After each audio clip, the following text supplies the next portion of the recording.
वो सबके सामने स्टेज पर खड़ी होकर खूबसूरत और पुरसोज आवाज में नात पढ़ रही थी, जबकि सामाईन पर यानी सारे लोगों पर एक अजीब सी रिकत और सरोसतारी तारी थी। एक अजीब सा सुरूर उन पर तारी हो चुका था। हर तरफ इतना सन्नाटा छाया हुआ था कि सुई भी गिरती तो आवाज उसकी सुनाई देती। हालांकि वहां पर इतना हुजूम था, इतनी ज्यादा भीड़ थी कि नाच शुरू होने से पहले कान पड़ी आवाज भी सुनाई नहीं दे रही थी। हर कोई अपनी बातें और शोर किए हुए था, बस उसकी पड़ी गई नाच से लुत्फ अंदोज हो रहा था। वहां सिर्फ खवातीन ही खवातीन यानी औरतें ही औरतें थी।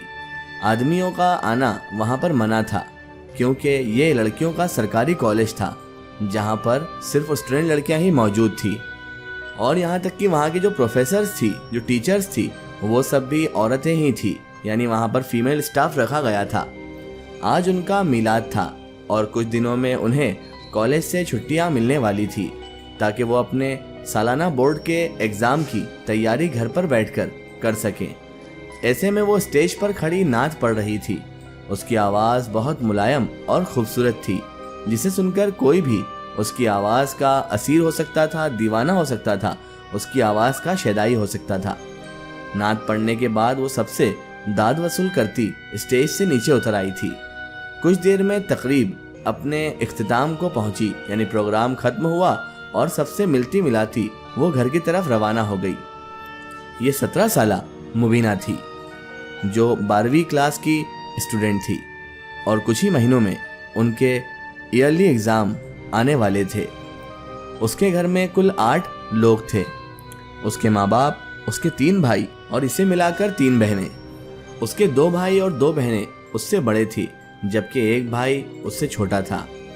उसका बाप और भाई अपनी ही फैक्ट्री चलाते थे और उसकी जो 2 बड़ी बहनें थीं, उन दोनों की शादी हो चुकी थी। उसका छोटा भाई अभी स्कूल में 7वीं क्लास में यानी 7th स्टैंडर्ड में पढ़ता था। उसकी माँ घरेलू खातून थी यानी हाउसवाइफ थी और उस उम्र में भी काफ़ी सेहतमंद और चुस्त फुरुस्त थी। उसके भाइयों की अभी शादियां नहीं हुई थी, तो घर के सारे कामकाज उसकी माँ ही करती थी और जिस दिन वो घर में होती उस दिन वो घर के काम सारे निपटा लिया करती थी। अपनी माँ की मदद करना उसे बहुत पसंद था। उसकी माँ अब उसके भाइयों की शादियां करने के सोच रही थी, लेकिन अभी तक इस सिलसिले को शुरू करने के लिए रिश्ते तलाश करना स्टार्ट नहीं किए थे। बकौल उसकी माँ के ऐसे कामों में जल्दबाजी नहीं करनी चाहिए, जिस पर सभी चुप रहकर सही वक्त आने का इंतज़ार करने लगे थे। उसके भाई और बहनें उससे बेहद मोहब्बत करते थे और इसकी एक बड़ी वजह यह भी थी कि वो बहुत प्यारी थी और थी भी छोटी, तभी वो सबकी आंखों का तारा थी। पढ़ाई में भी बेहद ज़हीन थी, तभी स्कूल कॉलेज में भी वो हर दिल अजीज थी। इन सब चीज़ों के बावजूद वो मगरूर नहीं थी, बल्कि सबके साथ ही आजिज़ी व इंकिसारी से पेश आती थी। यानी इतनी क्वालिटीज़ होने के बाद भी उसके अंदर कोई घमंड नहीं था, वो सबसे नरम दिली से ही पेश आती थी और साथ ही साथ वो बेहद खूबसूरत होने के साथ साथ अक्लमंद भी थी। लेकिन उसके साथ ही उसकी आवाज़ भी बेहद खूबसूरत और नरम सी थी। बचपन से ही वो नात गोई में हिस्सा लेती थी, यानी उसे नात शरीफ पढ़ने का बड़ा शौक था और यही नहीं बल्कि अक्सर वो गाने भी गुनगुनाती रहती थी। उसको सॉन्ग्स का बेहद शौक था और उसके लिए वो रोज़ रिहर्सल भी किया करती थी, क्योंकि सिंगर बनना उसका एक बहुत बड़ा ड्रीम था जिसे वो हर हाल में पूरा करना चाहती थी। उसके शौक के बारे में उसके घर वाले अच्छी तरह से जानते थे। उसकी माँ को उसका गाना गाना बिल्कुल भी पसंद नहीं था। यही वजह थी कि वो अक्सर टोकती रहती थी उसे कि वो गाना ना गाए, ना ही उसे कभी सिंगर बनने की इजाज़त मिलेगी। लेकिन मुबीना अपनी माँ की ऐसी बातें एक कान से सुनती और दूसरे कान से निकाल देती थी, जैसे दूसरा कान इसीलिए अता किया गया हो। उसकी माँ के अलावा उसके जो वालिद थे और उसकी बहन भाई सभी उसे इस मामले में यानी सिंगर बनने के ड्रीम के मामले में दूसरे ही कामों की तरह हमेशा की तरह सपोर्ट किया करते थे। यही वजह थी कि उसने अपने शौक़ को मानने की कोशिश नहीं की थी, बल्कि अपने शौक़ को मज़ीद बढ़ा लिया था और मज़ीद मेहनत शुरू कर दी थी। खूब रिहर्सल करती गाने की। वो स्कूल और कॉलेज में नात गोई तो करती ही थी, लेकिन स्कूल और कॉलेज की पार्टीज़ में वो अक्सर गाने शाने भी गाया करती थी, जिस पर सब बेहद खुश होते थे। क्योंकि उसकी आवाज़ सबको ही बेहद पसंद थी। उसे दूसरे से अपनी तारीफ सुनने की आदत हो गई थी। यही वजह थी कि अब उसे सबकी तारीफें आम लगने लगी थी और वह उनकी तारीफों से बेनियाज रहने लगी थी। कॉलेज से फ्री होने के बाद वो घर पर ही बैठकर सालाना बोर्ड एग्जाम की तैयारियां कर रही थी जब उसे अपनी सहेली से पता चला कि उनके कॉलेज का ट्रिप जा रहा है, जिस पर उसे हैरत हुई क्योंकि अब उनकी फेयरवेल पार्टी होने वाली थी और ट्रिप का किसी ने जिक्र भी नहीं किया था। जिस पर उसकी सहेली ने बताया कि पहले पार्टी ही होनी थी, मगर सबने फैसला किया है कि बच्चों को पार्टी के साथ साथ इस ट्रिप का मजा भी दिया जाए, यानी कि अब ट्रिप पर जाकर ही पार्टी होगी। मुबीना इसकी बात सुनकर खुशी से फूलने लगी। खुशी से फूले नहीं समा रही थी क्योंकि उसे घूमने फिरने का वैसे भी बहुत शौक था और साथ में पार्टी होती तो घूमने का लुत्फ भी दो बाला हो जाता और ज़्यादा एंजॉयमेंट मिल जाता। उसने अपनी सहेली से जाने की तारीख पूछकर अपने माँ बाप से ट्रिप के लिए जाने की इजाज़त ले ली, जो उसे कुछ ही शशोपंच के बाद मिल चुकी थी। उसकी माँ तो उसे भेजने पर राजी नहीं थी, लेकिन उसके पिताजी, उसके वालिद और भाइयों ने उसकी माँ को राजी कर ही लिया था, जिस पर मुबीना बेतहाशा खुश होकर अब अपनी पैकिंग करने लगी थी। कुछ ही दिनों में ट्रिप के साथ जाने का दिन भी आ गया था। वो लोग पहाड़ी इलाके यानी पहाड़ों से भरे इलाके में जा रहे थे। वो अपना ट्रेवल बैग लेकर अपने वालिद के साथ कॉलेज पहुंची थी, जहां से वो लोग बस के जरिए उस जगह पर जा रहे थे जहां का ट्रिप सेट किया गया था।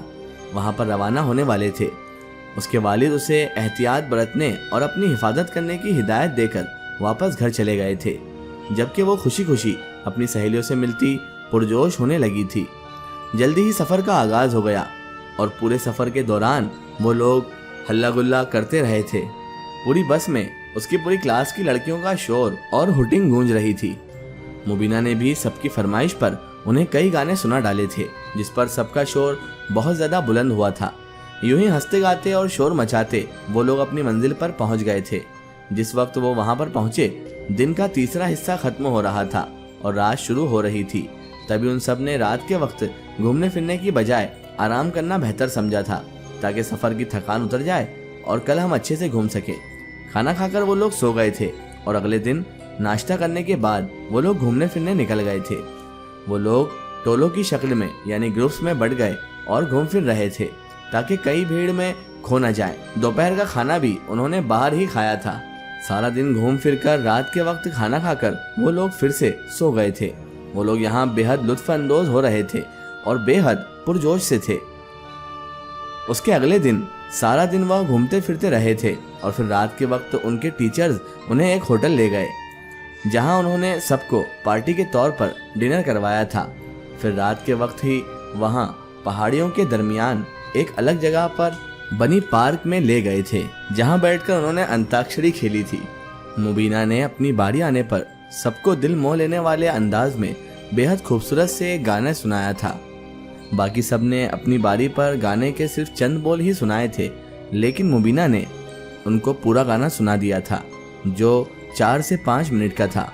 जैसे ही उसने गाना शुरू किया था, सब लोग बेहद खामोश हो गए थे और खामोशी से ही उसे सुनने लगे थे, जो आंखें बंद किए बुलंद आवाज में गाना गाती मसरूर हो रही थी।